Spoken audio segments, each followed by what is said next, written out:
یہ اقتدار کے ایوانوں میں ایسے ایسے لوگ بھی آئے ہیں جنہوں نے اپنے بیٹوں کو قتل کیا، اپنے بھائیوں، سگے بھائیوں کو قتل کیا، اور اپنے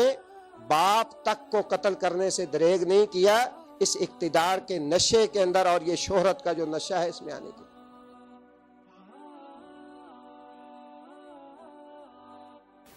آپ نے یہ سنا اور شاید تجربہ بھی کیا ہو کہ آپ کسی بھی یونانی طبیب کے پاس جائیں تو وہ سب سے پہلی لاجک یہی پیش کرے گا کہ تیرا معدہ جو ہے وہ صحیح کام نہیں کر رہا، آپ کے جوڑوں میں درد ہو، آپ کے سر میں درد ہو، ان کی طب یہی کہتی ہے کہ 99% بیماریاں جو ہیں ان کا اصل جو ذریعہ ہے وہ انسان کا معدہ ہے، قبض ہے، اگر وہ ٹھیک ہو جائے تو باقی انسان ٹھیک ہو جائے گا۔ یہ ایک تھیوری ہے، لاجک ہے ان کی۔ اسی طرح نظریہ مفرد اعضاء والے ہیں، ان کی اپنی ہے۔ ڈاکٹر حضرات جو ہیں ان کے اپنے ایک تجربات ہیں، اپنا ایک طریقہ کار ہے۔ دنیا کے اندر خرابی کیا ہے اور خرابی کا باعث کیا ہے، اس کے لیے لوگ اپنی اپنی تھیوریاں پیش کرتے ہیں، لیکن اس کی خرابی کا اصل سبب جو ہے وہ اس کے بنانے والے نے بتایا ہے، یا جو اللہ رب العزت نے اپنے پیغمبر اور رسول بھیجے ہیں انہوں نے اس کی خرابی کے جو وجوہات بتائی ہیں وہ اصل وجوہات اور اسباب۔ دیگر اسباب جو ہے وہ میری سوچ اور ہو سکتی ہے، آپ کی سوچ اور ہو سکتی ہے، میرا تجزیہ مختلف ہو سکتا ہے، آپ کا تجزیہ مختلف ہو سکتا ہے، لیکن جو اللہ اور اس کے رسول نے اس کائنات کی، اس دنیا کی خرابی کی وجوہات بتائی ہیں وہ اتھینٹک ہیں، اس میں کوئی دوسری رائے نہیں ہے۔ جو کچھ آج ہم دیکھ رہے ہیں، سن رہے ہیں، علماء کرام کے دروس آپ نے سنے، جو کچھ اس وقت ہمارے معاشرے کے اندر ہو رہا ہے، اور الیکشن کی گہمہ گہمی کے اندر جتنا جھوٹ، جتنے بہتان اور جتنے ولولے اور جوش کے ساتھ تقریریں آپ کو سننے کو ملتی ہیں، شاید ہی کبھی ایسا جو ہے وہ موقع ملا ہو۔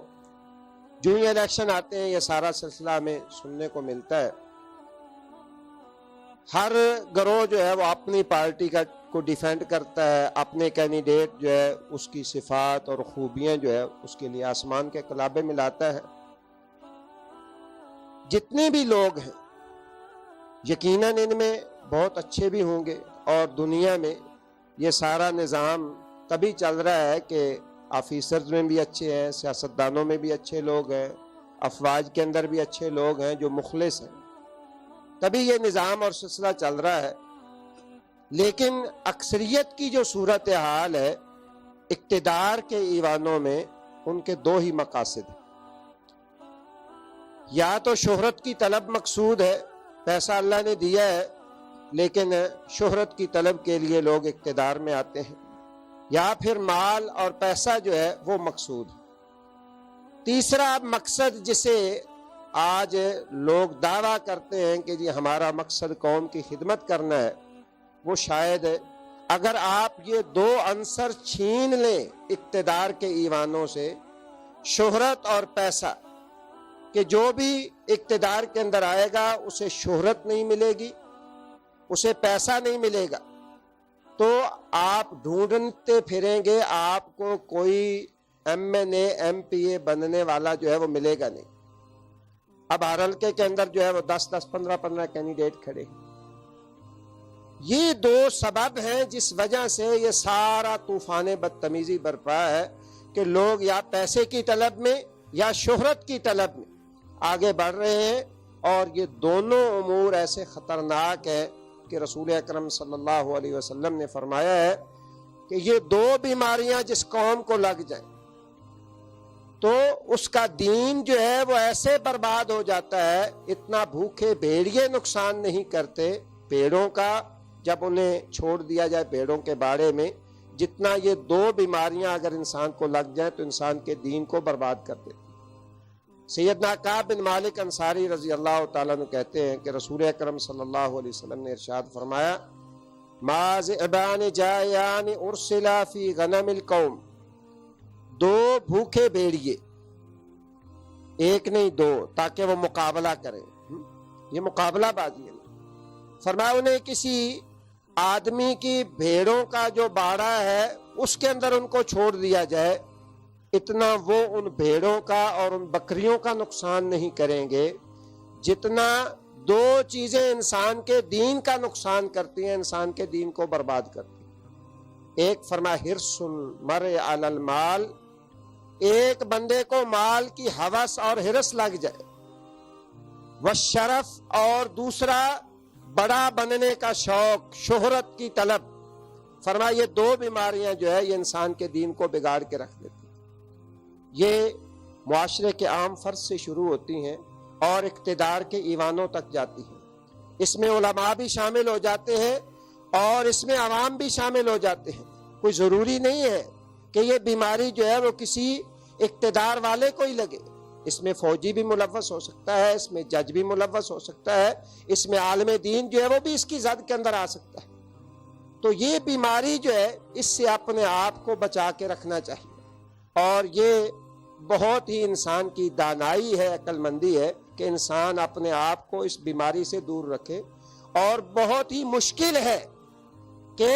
انسان کے پاس موقع ہو اور پھر انسان جو ہے وہ اس بیماری سے اپنے آپ کو بچا کے رکھے۔ رسول اللہ صلی اللہ علیہ وسلم نے فرمایا عالم اگر علم اس لیے حاصل کرتا ہے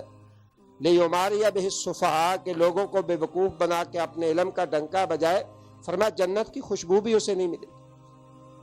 اور فرمایا اگر دنیا کے مال کے لیے علم حاصل کرتا ہے، اگر کوئی عالم وہ دین کا علم جس کے ساتھ آخرت کمائی جاتی ہے، اس کے ساتھ وہ اس کا مقصد اس کے ذریعے دین نہیں بلکہ دنیا کمانا ہے، تو فرمایا لم یدخل الجنہ، وہ جنت میں نہیں جائے گا۔ اسی طرح اگر کوئی شخص جو ہے وہ شہرت کی طلب کے اندر اقتدار کے ایوانوں میں جاتا ہے کہ مجھے شہرت مل جائے گی، ہو سکتا ہے اسے شہرت تو مل جائے لیکن اس کی آخرت اور عاقبت جو ہے اس نے برباد کر لی، اللہ کی مدد اور نصرت جو ہے وہ اس سے محروم ہو گیا۔ اسی طرح اگر کوئی قاضی اور جج ہے اور وہ انصاف کی کرسی پہ بیٹھ کے اگر ناانصافی کرتا ہے، تو اللہ رب العزت کے ہاں جو اس کے لیے سزا ہے وہ یقیناً شاید کسی دوسرے کے لیے نہیں۔ تو زندگی کے جس طبقے سے بھی ہم تعلق رکھتے ہیں، ہمیں ان بیماریوں سے اپنے آپ کو بچانا ہے، اور اگر ہم اپنے معاشرے کی اصلاح کرنا چاہتے ہیں کہ ہمارے حکمران اور اقتدار والے جو ہے وہ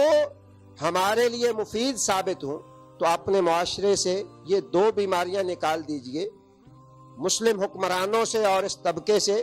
یا کوئی بھی آفیسر ہے، وہ سیول آفیسر ہو، وہ فوجی آفیسر ہو، یہی کچھ سارا کچھ ہے،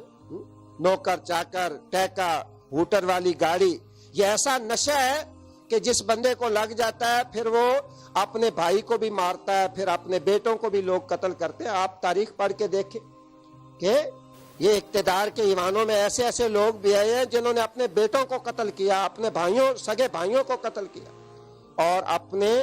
باپ تک کو قتل کرنے سے دریغ نہیں کیا، اس اقتدار کے نشے کے اندر اور یہ شہرت کا جو نشہ ہے اس میں آنے کے۔ لیکن اسلام نے جو تعلیم دی ہے وہ یہ ہے کہ نہ اس میں شہرت ہے اور نہ ہی انسان اس کے ذریعے جو ہے وہ مال کما سکتا ہے۔ میں البن آج ہی میں نے پڑھا، کسی نام مجھے ذہن سے نکل گیا، کوئی گورنر جو ہے وہ ایک علاقے کے بن کے آئے، اور جس دن آئے تو انہوں نے اعلان کر کے لوگوں کو بلایا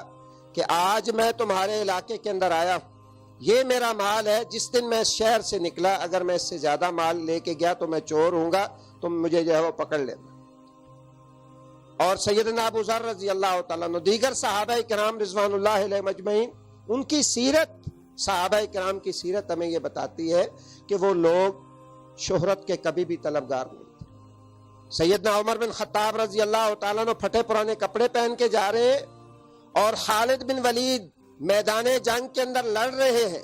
اور حالت یہ ہے کہ لوگوں میں یہ مشہور ہے کہ خالد جس طرف جاتا ہے فتح ان کے نصیب میں ہوتی ہے۔ این جنگ کے اندر لڑتے ہوئے عمر بن خطاب انہیں معزول کر دیتے ہیں، اور وہ ذرا بھی اپنی بے عزتی فیل نہیں کرتے، واپس آ جاتے ہیں۔ یہ وہ لوگ تھے جنہوں نے لوگوں کی خدمت کی اور دین کی خدمت کی، اور اقتدار جو ہے اس کو امانت سمجھ کے نبھایا۔ آج تو حقیقت یہ ہے کہ ایک 17ویں گریڈ کا آفیسر جو ہے اس سے لے کے ایوانوں میں بیٹھے وزراء تک جو ہے وہ ہر بندہ جو ہے وہ اسی طلب کے اندر ہے کہ یا مال مل جائے یا شہرت مل جائے۔ اللہ تعالی ہم سب کی اصلاح کرے اور ہمارے اوپر رحم کرے، اور یہ دعا اللہ تبارک و تعالیٰ سے کرتے رہنا چاہیے کہ اللہم لا تسلط علینا من لا یخافک فینا ولا یرحمنا، یا اللہ کوئی ایسا ہمارے اوپر مسلط نہ کر دینا جو ہمارے بارے میں تجھ سے نہ ڈرتا ہو۔ من لا یخافک فینا ولا یرحمنا، یا اللہ ہمارے اوپر رحم کرنے والا نہ ہو، ایسا حکمران جو ہے وہ ہمارے اوپر مسلط نہ کرنا۔ اقول قولی ھذا واستغفر اللہ لی ولکم ولسائر المسلمین۔